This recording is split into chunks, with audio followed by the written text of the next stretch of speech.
Boa noite, querida igreja. A graça e a paz do nosso Senhor Jesus Cristo. Amém? Meus irmãos, hoje eu queria que nós refletíssemos um pouco sobre a importância da consciência. Não aquela consciência, a nossa cabeça falando com nós mesmos, mas a consciência, o conhecimento que nós temos das coisas e das ocasiões que estão diante de nós. Existem ocasiões que estamos diante de um mal terrível e ainda assim não nos damos conta disso porque não temos consciência desse mal. Um exemplo clássico é a criança que mete o dedo na tomada. Ela não mete o dedo na tomada porque ela quer ver se o choque é bom. Ela mete o dedo na tomada porque ela não sabe que a tomada dá choque. Logo, ela não tem consciência do que é a tomada que ela está colocando o dedo. A gente sabe que isso não é algo somente comum às crianças. Nós também, por vezes, estamos diante de pessoas e circunstâncias que a gente achava que era uma coisa, mas depois a gente toma conhecimento, consciência de que é outra coisa. Da mesma forma, existem ocasiões em que estamos diante de uma coisa tão especial, tão maravilhosa, e ainda assim não nos damos conta disso. Vou ler aqui rapidamente uma história. Em 1844, um homem chamado Horace Wells estava numa sessão de circo e viu que um dos participantes inalou um gás e depois de ter inalado esse gás, ele teve uma grave lesão na perna. Só que ele observou que mesmo com aquela lesão na perna, aquele homem não parou de fazer as brincadeiras que estavam fazendo, como se não tivesse acontecido nada com a perna dele. Hoje, esse gás que aquele homem inalou é conhecido como o gás do riso. Talvez nem se use mais. Era comum no passado os dentistas usarem, né? A gente vê ainda em alguns filmes isso. Mas hoje em dia já tem outras técnicas mais avançadas. Mas o que importa é que aquele homem observou uma característica, uma atribuição, algo que ele poderia aproveitar daquele gás num simples evento de brincadeira de circo. Então, ele, que era dentista, tomou consciência disso. Na manhã seguinte, ele chamou o sócio dele e pediu para que aquele sócio dele buscasse esse mesmo tipo de gás. Ele inalou bastante esse gás e ele fez uma cirurgia para a extração de um dente. E aí nós temos a primeira realização cirúrgica com o uso de anestesia. Foi tirado um dente daquele homem sem ele sentir dor. Naturalmente, ele começou a fazer muito sucesso a partir daí. Só que, o que isso nos ensina? Tanto explicar a ilustração do quando estamos diante do mal, como quando estamos diante de um bem tão grande. Nos ensina que é importante nós termos consciência das circunstâncias. E muito importante ainda é que nós tenhamos consciência dessas circunstâncias que se apresentam diante de nós quando nós somos cristãos. E para a gente refletir um pouco sobre isso, eu queria que a gente abrisse a palavra do Senhor no Evangelho de João, capítulo 4. Evangelho de João, capítulo 4, versículos 6 a 10. Esse é um dos encontros mais espetaculares que Cristo tem no seu ministério terreno, na minha visão. É o encontro de Cristo com a mulher samaritana. Hoje a gente não vai considerar, como vocês já viram, só do versículo 6 a 10, o encontro todo. Mas eu queria que a gente refletisse sobre esse início desse encontro. Vamos ler a palavra do Senhor. Diz assim: havia ali, versículo 6, tá? Havia ali o poço de Jacó. Jesus, cansado da viagem, sentou-se à beira do poço. Isso se deu por volta do meio-dia. Nisso veio uma mulher samaritana tirar água. Disse-lhe Jesus: dê-me um pouco de água. Os seus discípulos tinham ido à cidade comprar comida. A mulher samaritana lhe perguntou: como o Senhor, sendo judeu, pede a mim, uma samaritana, água para beber? Pois os judeus não se dão bem com os samaritanos. Jesus lhe respondeu: se você conhecesse o dom de Deus e quem lhe está pedindo água, você lhe teria pedido e ele lhe teria dado água viva. Amém? Vamos orar ao Senhor. Pai querido, muito obrigado, Senhor, pela Tua palavra que nos revela entendimento, Senhor. Que o Teu Santo Espírito seja o nosso guia nessa noite, para que nós possamos sair daqui edificados, Senhor, pela Tua palavra, e que Teu nome seja exaltado. É o que eu te peço, Senhor, em nome de Jesus. Amém. Vamos entender um pouco o contexto. Jesus, se a gente voltar um pouco no Evangelho de João, vai ver que Jesus sai da Judéia porque havia chegado o rumor aos ouvidos dos fariseus de que Cristo agora estava batizando mais do que João Batista. João Batista, ele era conhecido na região como um profeta, alguém que movimentava multidões. E chegou aos ouvidos dos fariseus que Cristo estava batizando mais do que João Batista, o que nem era verdade, porque Cristo mesmo não batizava. E aí, diante disso, Cristo, já sabendo que possivelmente se iniciaria ali uma implacável perseguição contra ele, ele sai da Judéia. E ao sair da Judéia, ele tinha 3 caminhos que ele poderia pegar. Ele poderia ir pelo norte, ou para ir para o norte ele tinha 3 caminhos. Ele poderia ir pela costa, através de uma cidade chamada Pérea, e um caminho que passava pelo centro de Samaria. O caminho, justamente esse que passa pelo centro de Samaria, era o caminho mais curto, mas não era o caminho mais comum em que os judeus passavam. E isso porque, como o texto já nos revelou, existia um grande conflito entre aqueles que eram de Samaria e os judeus. E esse conflito remonta a um passado distante. No ano de 722 a.C., o Reino do Norte, lembrem, Israel foi dividido em Reino do Norte e Reino do Sul, né? O Reino do Norte continuou sendo chamado de Israel e o Reino do Sul passou a ser chamado de Reino do Judá.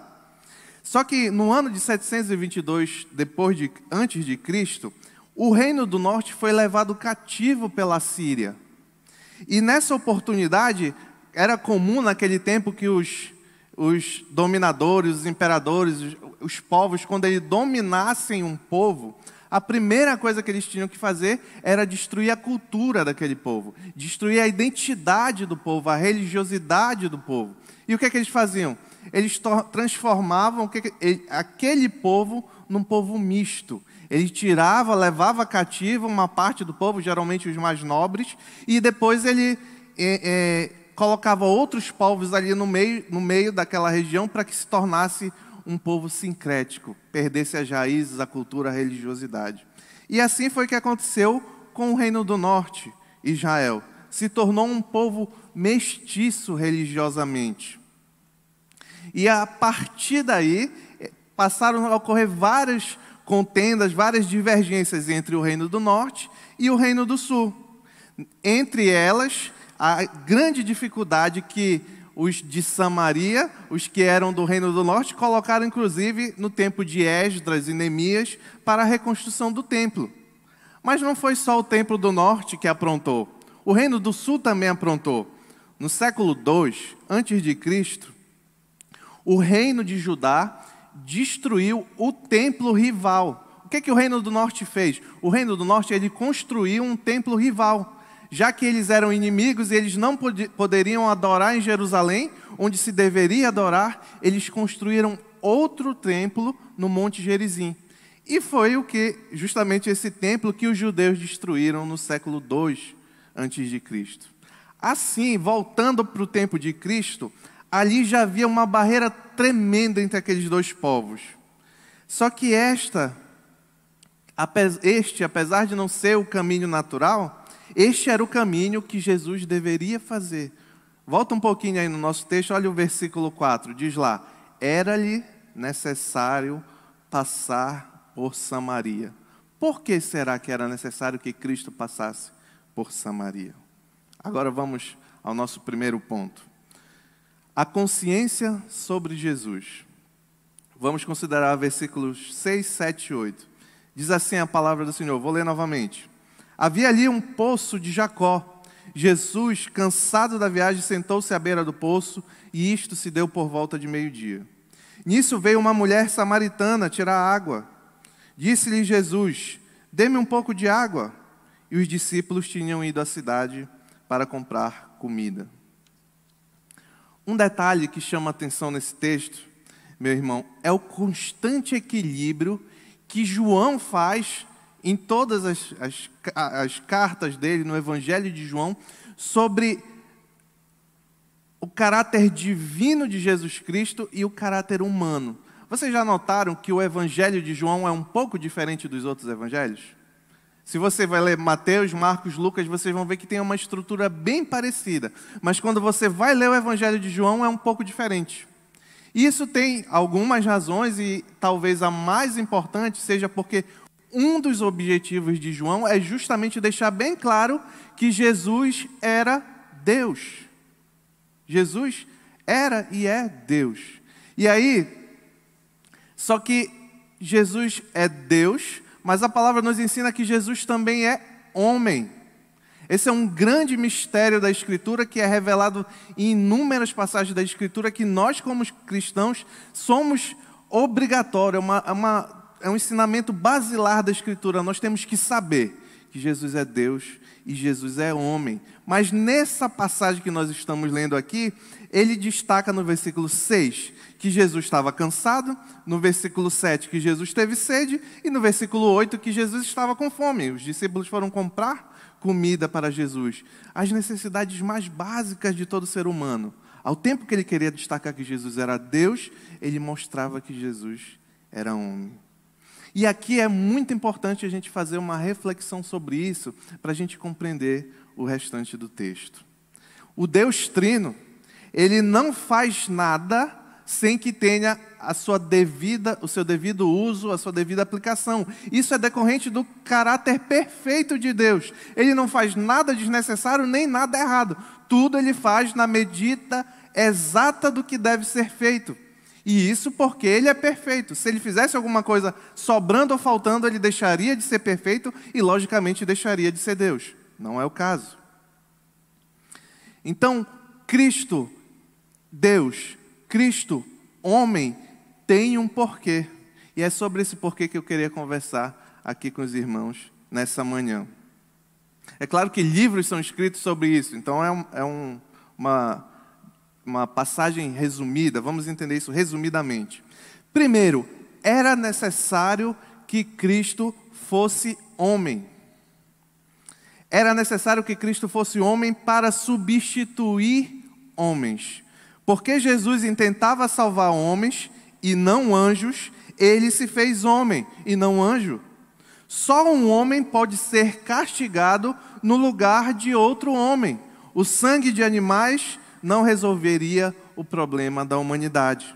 Não bastava que ele fosse parecido conosco, não bastava que ele tivesse uma aparência de humano, mas ele precisava ser um homem real. Um pai da igreja, se eu não me engano, do século III, chamado Gregório de Nazianzo, ele fez uma frase que explica bem isso. Ele disse: o que não foi assumido, ou seja, o que Cristo não assumiu, o que não foi assumido, não pode ser restaurado. Em outras palavras, ele está querendo dizer que para que o homem pudesse ser restaurado, era necessário que Cristo fosse homem, porque ele assumiu a forma que ele queria restaurar. Segure aí o nosso texto em João e vamos para Hebreus capítulo 2. Hebreus capítulo 2, versículos 16 e 17. Diz assim: pois é claro que não é a anjos que ele ajuda, ele, Jesus, mas aos descendentes de Abraão, os humanos. Por essa razão era necessário que ele se tornasse semelhante a seus irmãos em todos os aspectos, para se tornar sumo sacerdote, misericordioso e fiel com relação a Deus, e fazer a propiciação pelos pecados do povo. Propiciação é aplacar a ira de Deus pelo pecado do povo. Então era necessário que Cristo fosse homem para poder fazer a propiciação pelos nossos pecados. Segundo, era necessário também que Cristo fosse homem para que Ele fosse o nosso padrão de homem ideal. Não simplesmente um homem real. Jesus tinha que passar por todas as provas no lugar de homem, isto é, ele tinha que ser tentável, mas para ter simpatia de todos aqueles que são tentados, mas ele não poderia jamais falhar em sua santidade. Olha lá, Hebreus, a gente vai considerar bastante Hebreus. Se você quiser deixar um dedo lá em Hebreus, Hebreus capítulo 4, versículo 15. Pois não temos um sumo sacerdote, Jesus, que não possa compadecer-se de nossas fraquezas, mas sim alguém que, como nós, passou por todo tipo de tentação, porém sem pecado. Hebreus, dá um pulo, Hebreus 7, 26. É de um sumo sacerdote como este que precisávamos, santo, inculpável, puro, separado dos pecadores, exaltado acima dos céus. Em outras palavras, a santidade era um requisito para que Cristo fosse oferecido como nosso substituto. Era necessário que Cristo fosse santo. Então, a santidade de Cristo era necessário por duas razões. Uma, que ele precisava substituir a gente naquilo que nós falhamos em cumprir toda a vontade de Deus. Cristo prevaleceu. Cristo cumpriu tudo o que ele deveria cumprir, tudo que o homem perfeito deve cumprir. Foi o que Cristo fez. Então a santidade dele tem um caráter que a gente chama vicário, de substituição, para pagar a nossa falta de santidade.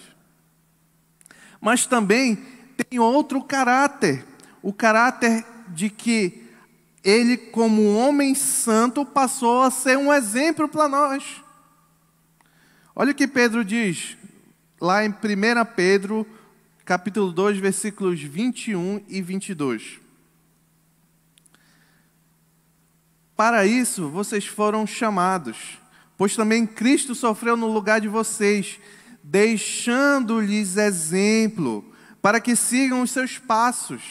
Ele não cometeu pecado algum, nenhum engano foi encontrado em sua boca. Qual é os passos que nós devemos seguir? Qual é os passos que o texto diz que nós devemos ter Cristo como exemplo? Ele fala no 22, ele não cometeu pecado algum, e nenhum engano foi encontrado em sua boca.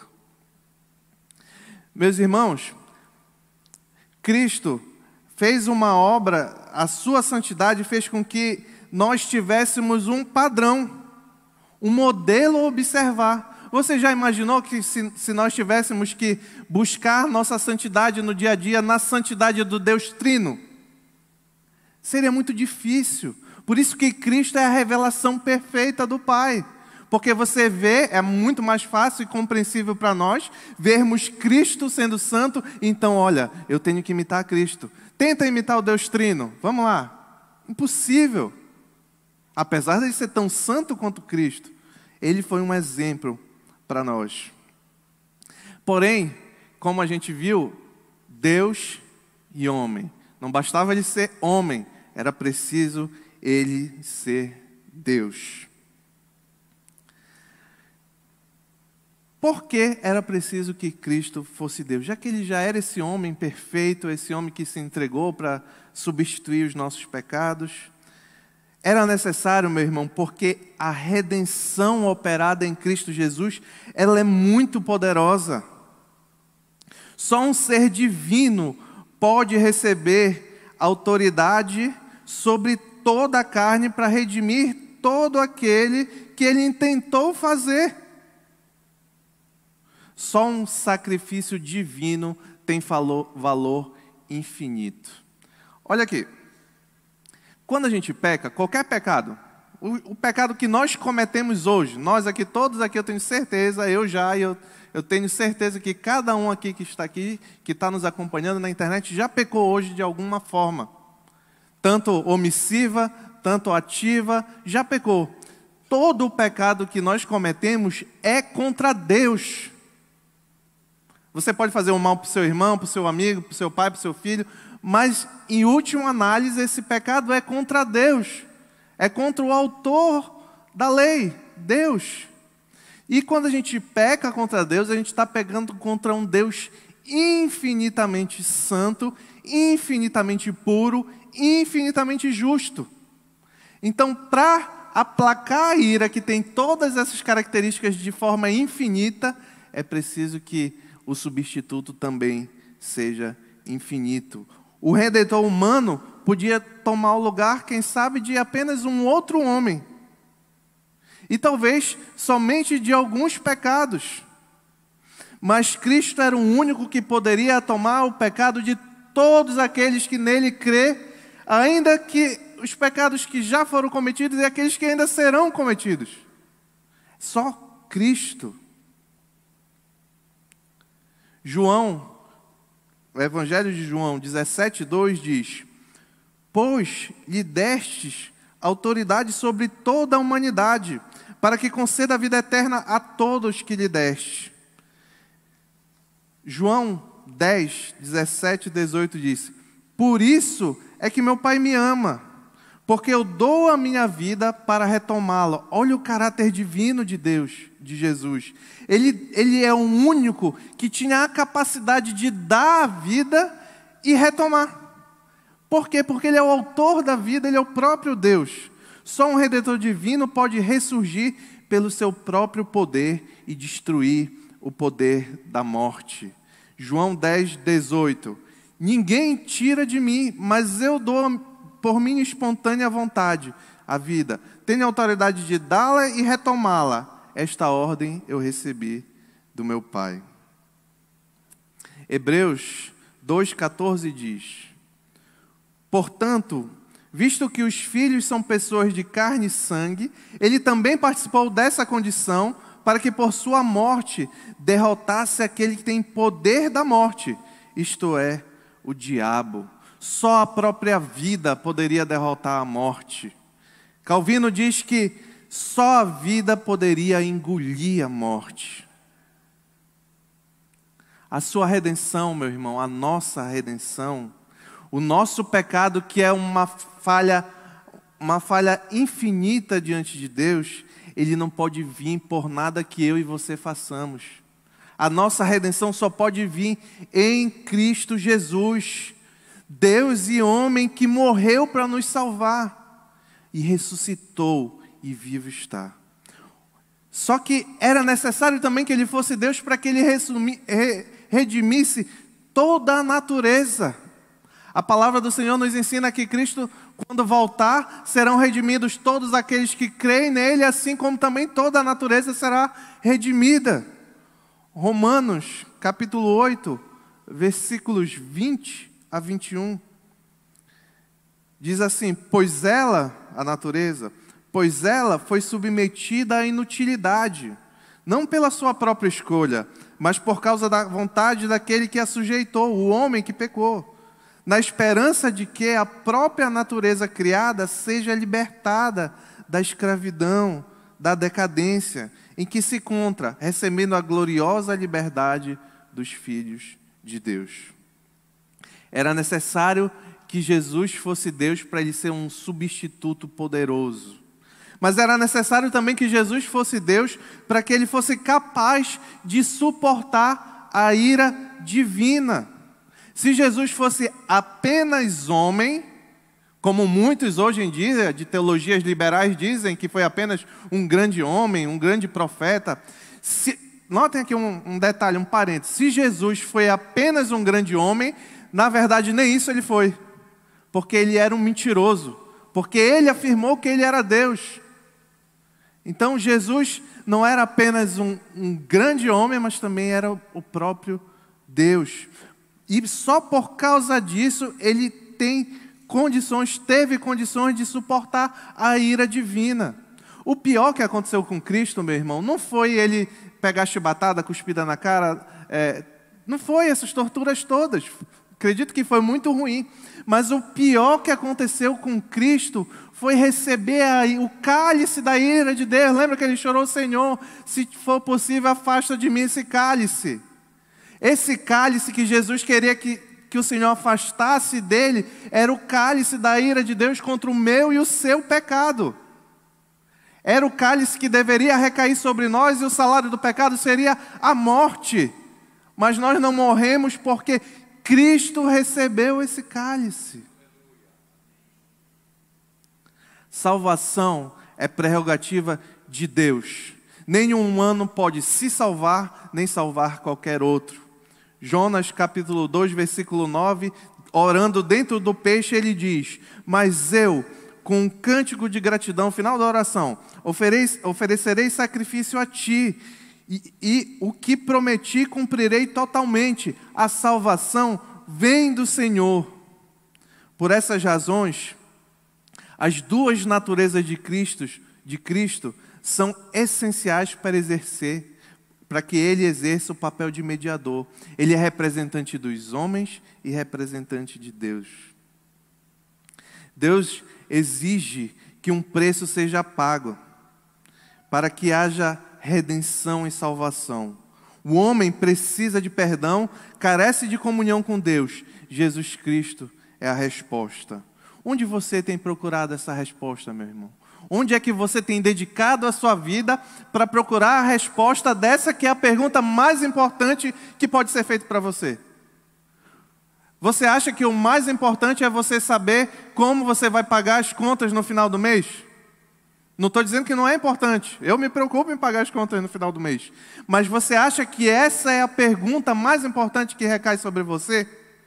Pais, você acha que a pergunta mais importante que recai sobre a criação do filho de vocês é que escola eles vão fazer, quantos idiomas eles vão falar, que profissão eles vão ter futuramente? Tudo isso é muito importante, mas essa não é a pergunta mais importante que deveria incomodar o coração dos pais. A pergunta mais importante é como, o que eu posso fazer? Senhor, me ajuda para que o meu filho não viva uma vida plena e perfeita nesse mundo e passe uma eternidade no inferno. É o que acontece com todos aqueles que não creem, não encontram essa resposta que é Cristo Jesus. E isso serve para todas as áreas da vida de todos nós.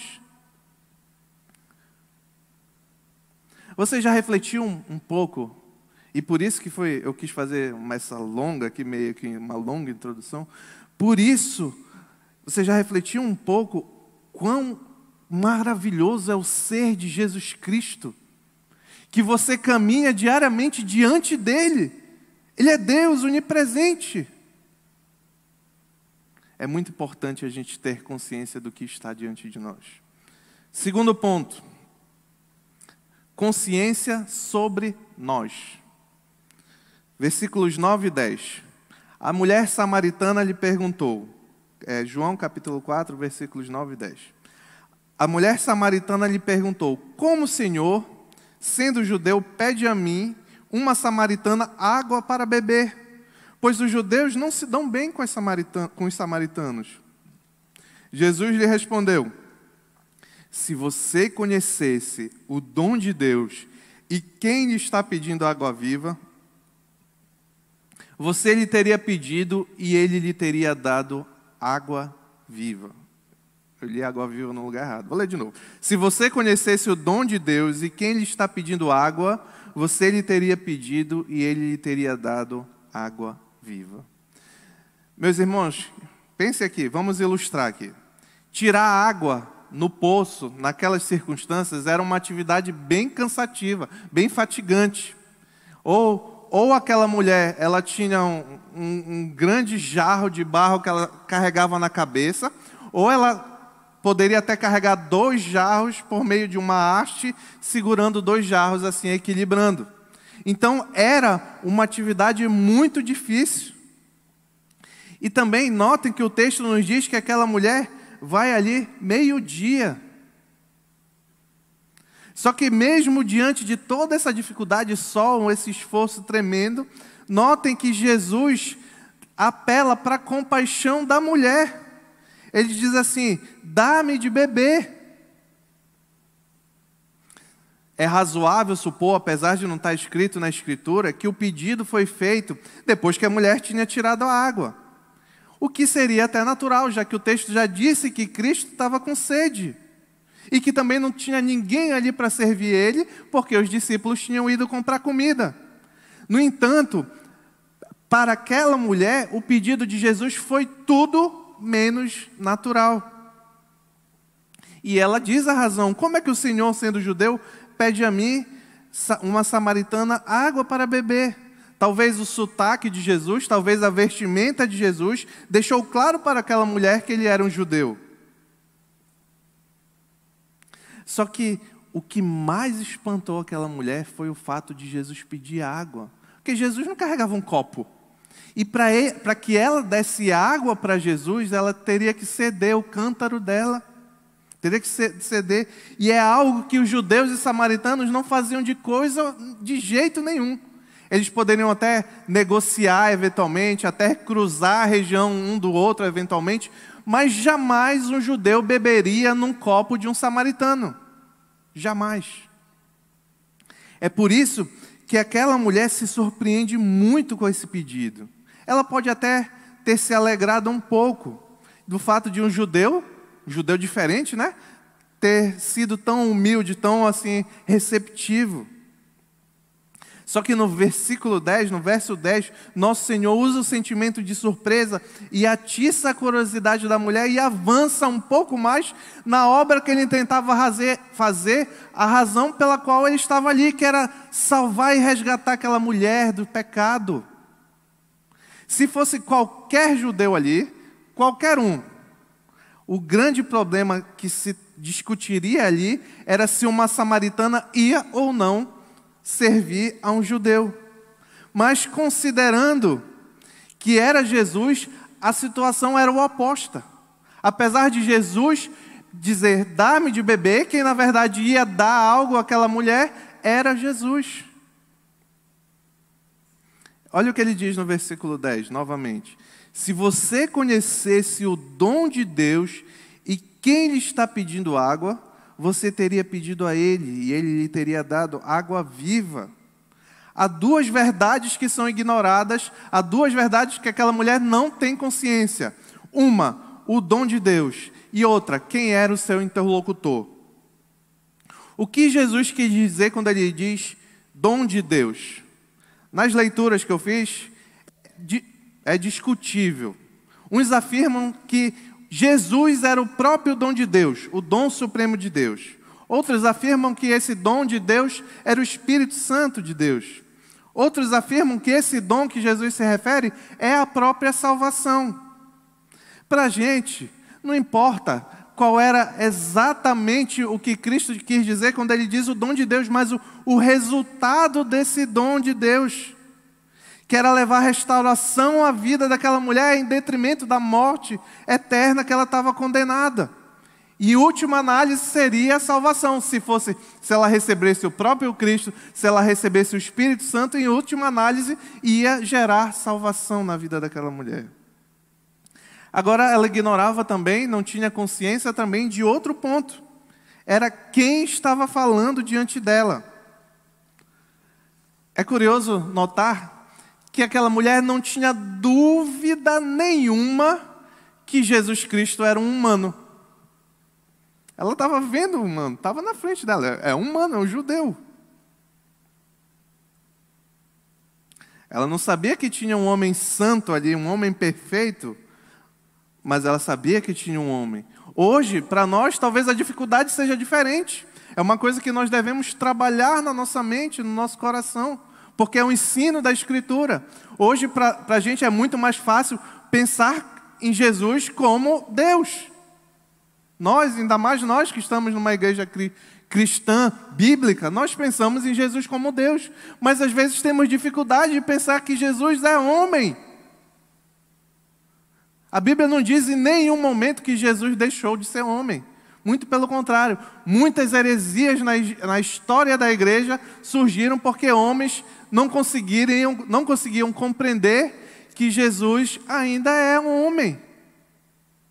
Faltou humildade de se submeter ao que a Escritura diz. Porque a Escritura diz que Deus é homem e que Jesus é homem e que Jesus é Deus. Porém, aquela mulher ignorava também que esse Deus homem que estava diante dela ia mudar a vida dela completamente. Jesus lhe oferece a água viva. E a gente não entende, quando a gente dá um salto aí para o versículo 11, o próximo, a gente não entende como aquela mulher diz assim. Jesus ofereceu água viva para ela, ela diz assim: Senhor, tu não tem nem com o que tirar a água do fundo do poço, como é que pode conseguir água viva? A princípio é um texto que pode confundir a gente, mas se ele tivesse se ele tivesse um instrumento lá para pegar água, então ele poderia tirar do poço água viva? Será que tinha água viva nesse poço? Meu irmão, essa palavra que é traduzida como água viva, ela é a mesma palavra que traduz água nascente. Quando Jesus disse que lhe daria água viva, aquela mulher achou que ele ia pegar água de uma fonte natural, que não para de sair água. Mas aquilo foi só apenas uma ilustração do que Cristo falava para ela quanto à salvação que ele a estava oferecendo. A água viva, fresca, pura e infidável que Cristo oferecia para aquela mulher era um símbolo da vida eterna. E a mulher ignorava que estava diante do autor da salvação. Vocês já notaram que quando lemos tanto a palavra do Senhor, até livros de ficções, etc., quando nós lemos, geralmente nós nos colocamos no lugar dos mocinhos. Geralmente quem lê isso aqui enxerga a mulher samaritana como algo distante. Talvez não pense que é Jesus, mas pensa, não, mas eu sou lá dos judeus, né? Sou aqui da galera dos judeus. Não, samaritana é ruim. Aquela mulher, aquela samaritana era uma pecadora. Ela já estava no quinto casamento, no quinto relacionamento, sendo que não era casada com esse quinto. Você vai poder ler depois na sequência do texto. Aquela mulher era uma coitada, uma desprezada, uma miserável. Ela ia buscar água meio-dia no poço porque as outras mulheres não gostavam dela. Todas as demais mulheres iam ao poço de manhã, quando é mais fresco. E ela tinha que ir num ambiente que não tivesse mais ninguém. Ela ia sozinha durante o tempo de maior sol. Imagina quantos anos, dia após dia, aquela mulher fazia isso. Aquela mulher também, meus irmãos, não tinha a quem recorrer. Ela se sentia abandonada por Deus. Pense comigo, olha o que diz o versículo 20 lá. Vamos lá, João 4, versículo 20. Olha o que diz esse texto. Se não bastasse tudo isso que essa mulher já sofria, olha o que diz o versículo 20. Nossos antepassados, ela dizendo para Jesus, adoraram neste monte. Mas vocês, judeus, dizem que Jerusalém é o lugar onde deve se adorar. Na mentalidade daquela mulher, ela não poderia recorrer nem a Deus. Porque em Jerusalém ela não poderia ir, e a mentalidade da época é que a adoração deveria ser no templo, então não poderia ir para Jerusalém, porque ela não era bem-vinda, samaritano nem entrava no templo, e ela não poderia ir nem para o templo de Gerizim, que já havia sido destruído. Então aquela mulher vivia essa vida desgraçada, sem nenhuma expectativa de recorrer nem a Deus. Lembra, era necessário naquela época sacerdote. Ela não era sacerdote, ela era mulher. Ela não tinha, para ela, a vida difícil que ela passava era intransponível. Ela não poderia sair dessa circunstância nunca. Mas não se enganem, meus queridos. Nós não somos os mocinhos. Nós, antes de Cristo se revelar no coração de cada um aqui, começasse a fluir essa água viva do nosso coração, nós éramos justamente aquela mulher. Desgraçados e pecadores, impossíveis de chegar-se a Deus. É isso que nós éramos. Só que Cristo resgatou todo aquele que nele crê. Todo aquele que nele crê já recebeu. Aquela mulher teve uma grata surpresa de um dia de sofrimento, mais um de inúmeros que ela passou na vida dela, ela encontrar o próprio Deus diante dela. Nós não somos muito diferentes. Um dia andávamos afastados, mortos em delitos e pecados, andando segundo os nossos próprios desejos da carne, fazendo tudo que não agrada a Deus. E da mesma forma como foi com aquela mulher, Cristo apareceu em nossas vidas. O Espírito Santo fez uma obra maravilhosa no coração e nos dotou da capacidade, nos dotou da vontade de crer em Cristo Jesus. Mas será que vivemos? Será que temos caminhado com a consciência de que agora nós estamos diante desse Cristo o tempo inteiro? O Espírito Santo habita em nós, crentes. Eu levo a minha vida no trabalho, nas negociações que eu faço, na família, entre irmãos, como ciente de que eu estou diante daquele Cristo que apareceu para aquela mulher. Cristo é onipresente, Ele é Deus, Ele não deixou de ser Deus. Da forma que Ele continua sendo homem, Ele continua sendo Deus. Cristo está aqui. Nós estamos sempre diante de Cristo. Nós temos que ter consciência de que estamos diante de Cristo como somos homens, estamos diante de Cristo como somos mulheres, como somos jovens, como somos adolescentes.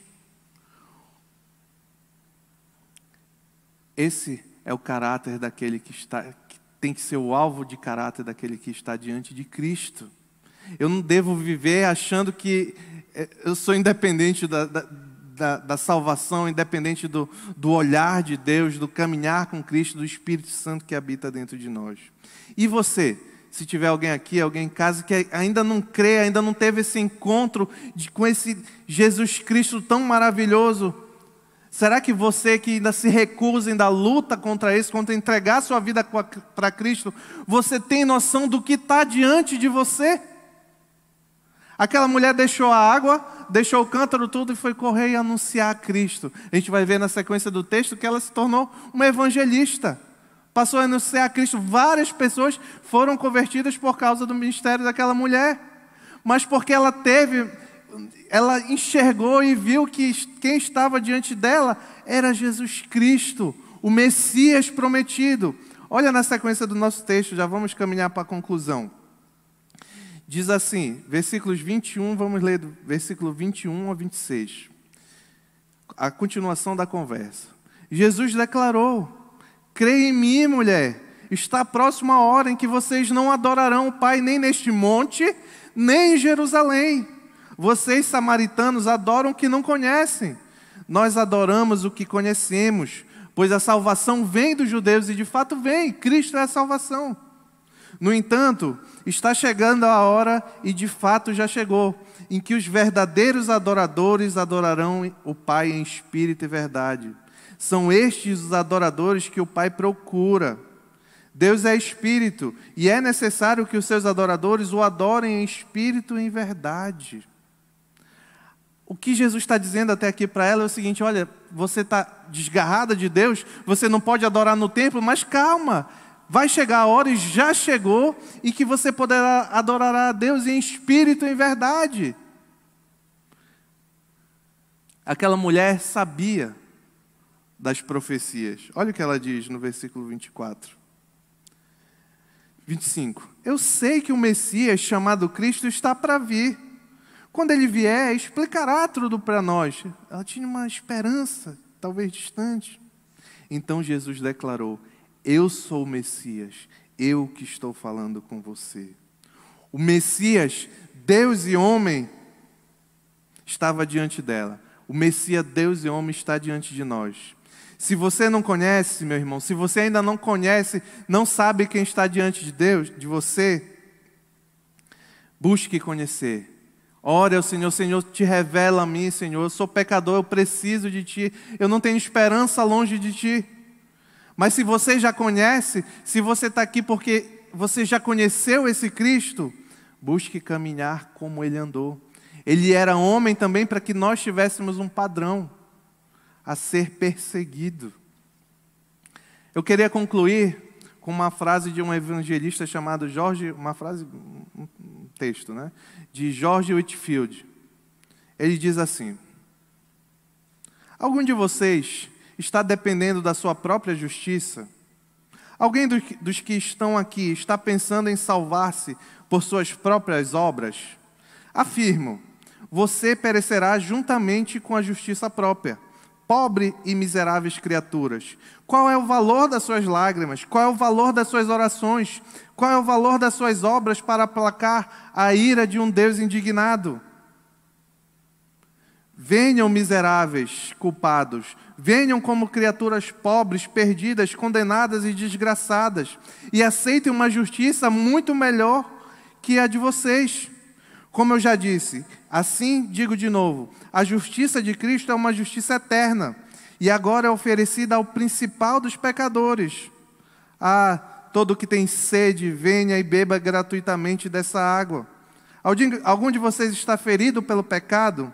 Algum de vocês sente que não tem justiça própria? Está perecendo de sede? Teme que perecerá para sempre? Venham, almas queridas, em vossos trapos imundos vem o pobre homem, vem pobre e aflita mulher. Vocês que pensam que Deus nunca os perdoará e que os seus pecados são graves demais para serem perdoados, venham, criatura duvidosa, que está com receio de nunca encontrar conforto, levanta-se e receba a salvação da parte do Senhor Jesus Cristo, o Senhor da vida, o Senhor da glória, que está chamando. Não deixe que a sua alma fique distante do Salvador. Venha, venha. Amém? Vamos orar ao Senhor. Pai querido, muito obrigado. Muito obrigado porque a tua palavra é um instrumento para que nós saibamos diante de quem caminhamos, diante do Deus homem que se entregou para nos salvar, diante de Jesus Cristo, o nosso alvo a ser perseguido, Senhor. Abençoa todos aqueles aqui que já conhecem, já sabem disso, já estão vivendo uma vida diante desse Deus maravilhoso. Abençoa e faz com que cada vez essas pessoas e eu também, que nós caminhemos cada vez mais conforme a tua vontade, não a nossa, que é pecadora. Abençoa também, Senhor, aqueles que ainda relutam a deixar seu cântaro, deixar a sua água que vai ter sede novamente para beber da fonte da água da vida. Abençoa, meu irmão. Abençoa, Senhor. Tem misericórdia do meu irmão. Tem misericórdia de nós, Senhor. Transforma o coração deles para que eles possam te conhecer e se entregar a ti. É o que eu peço, Senhor, em nome de Jesus. Amém.